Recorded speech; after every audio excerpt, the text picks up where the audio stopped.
जब लुटेरा ही लुट गया, अटूट विश्वास की एक अमर कथा। एक शांत गांव में एक वृद्ध पंडित जी रहते थे। उनके जीवन का एक ही नियम था, हाथ में भगवद गीता, मुख पर कृष्ण का नाम और हृदय में धर्म। वे घर घर जाकर कथा सुनाते और जो रूखा सूखा मिल जाता उसी में संतोष कर लेते।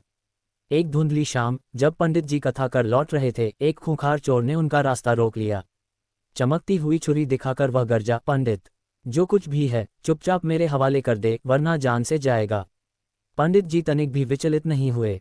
उन्होंने शांत भाव से कहा, बेटा, मेरे पास फटी धोती और इस गीता के अलावा कुछ नहीं है।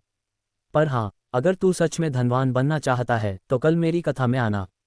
मैं एक ऐसे खजाने का पता बताऊंगा जिसे लूट लिया तो 7 पीढ़ियां तर जाएंगी। चोर को लगा कि शायद पंडित किसी सेठ के घर की गुप्त तिजोरी की बात कर रहा है। वह मान गया। कथा का वो चमत्कारी मोड़। अगले दिन चोर भीड़ में छिपकर बैठ गया। पंडित जी व्यासपीठ से बोले, बैककोट, भक्तों, मीलों दूर वृंदावन की कुंज गलियों में एक नन्हा बालक कान्हा रहता है। वह सांवला है, उसकी आंखों में जादुई चमक है और वह करोड़ों के हीरो जवाहरात से लदा रहता है। हर रात वह पीपल के घने पेड़ के नीचे अकेला आता है। जो उसे पा ले उसके सारे अभाव मिट जाते हैं। बाकी लोग इसे आध्यात्मिक उपदेश समझ रहे थे, पर उस चोर ने इसे नक्शा मान लिया। उसके मन में लालच नहीं, एक जिद पैदा हो गई, आज तो उस कान्हा को लूट कर ही रहूंगा। सफर और कांटों भरी राह। चोर घर पहुंचा और अपनी पत्नी से बोला, आज बड़े शिकार पर जा रहा हूं, रास्ते के लिए कुछ खाने को दे दे। गरीब पत्नी के पास केवल थोड़ा सा सत्तू था, उसने वही पोटली में बांध दिया। टूटी चप्पलें और फटे कपड़ों में वह चोर नंगे पैर निकल पड़ा। उसके दिमाग में बस एक ही धुन सवार थी, कान्हा, कान्हा। वह डरता था कि कहीं बच्चा उसे देखकर भाग न जाए, इसलिए उसने छिपने का मन बनाया। जब वह उस बताए हुए स्थान पर झाड़ियों में घुसा तो नुकीले कांटों ने उसका बदन छलनी कर दिया। पर उसे दर्द का एहसास ही नहीं था। वह सत्तू का एक एक दाना खाता और बुदबुदाता, कान्हा, तू बस एक बार आ जा, आज तुझे छोड़ूंगा नहीं। बैकुंठ में खलबली। इधर बैकुंठ में माता रुक्मणी घबरा गईं। उन्होंने देखा कि प्रभु जाने की तैयारी कर रहे हैं। स्वामी, वह चोर है, आपको लूटने के इरादे से बैठा है।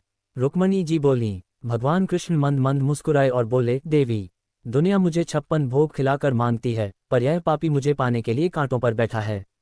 जो मेरे प्रेम में खुद को मिटाने को तैयार है, उसके हाथों लुटने में भी मुझे सुख मिलता है। अंधेरी रात में पायल की झनकार गूंजी। एक अलौकिक बालक नाचता हुआ आया। चोर झाड़ियों से शेर की तरह झपटा और बालक का हाथ पकड़ लिया। पकड़ लिया, बहुत भटकाया तूने मुझे, अब चुपचाप ये सारे गहने उतार दे, वरना। कान्हा हंसे, ऐसी हंसी की चोर का पत्थर जैसा दिल मोम की तरह पिघलने लगा। प्रभु बोले, अरे डराता क्यों है, ये सब तेरा ही तो है, ले, सब ले ले। कान्हा ने अपने गले का कौस्तुभ मणि, कुंडल और सारे आभूषण उस चोर की झोली में डाल दिए।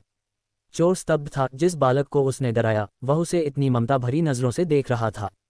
अगले दिन चोर सीधे पंडित जी की कथा में पहुंचा। उसने आधे गहने पंडित जी के चरणों में रख दिए और बोला, महाराज, ये आपका हिस्सा, आपने ही तो पता बताया था। उस बालक को मैंने लूट लिया। पंडित जी की आंखें फटी की फटी रह गईं। उन्होंने गहनों की चमक देखी तो पहचान गए कि ये इंसानी दुनिया के नहीं हैं। वे रोने लगे, मैं उम्र भर पोथियां पढ़ता रहा, मुझे दर्शन नहीं हुए, और तूने उसे सचमुच ढूंढ लिया। पंडित जी चोर के साथ उसी जंगल में गए। दोनों ने पुकारा, कान्हा, कान्हा। तभी फिर वही बालक प्रकट हुआ। पंडित जी चरणों में गिर पड़े। चोर ने पूछा, भगवान, कल तो आप अकेले आए थे, आज इस पंडित के लिए क्यों आए? प्रभु बोले, बेटा, पंडित ने मुझे शास्त्रों में खोजा, पर तूने मुझे सच्चाई और विश्वास से खोजा। तेरी वजह से आज इन्हें भी दर्शन मिले। परमात्मा को पाने के लिए पांडित्य नहीं, पागलपन चाहिए। वह चतुराई से नहीं, भोलेपन से रीझते हैं। मेरो तो गिरधर गोपाल, दूसरो न कोई। जय _श्री _राधे _राधे।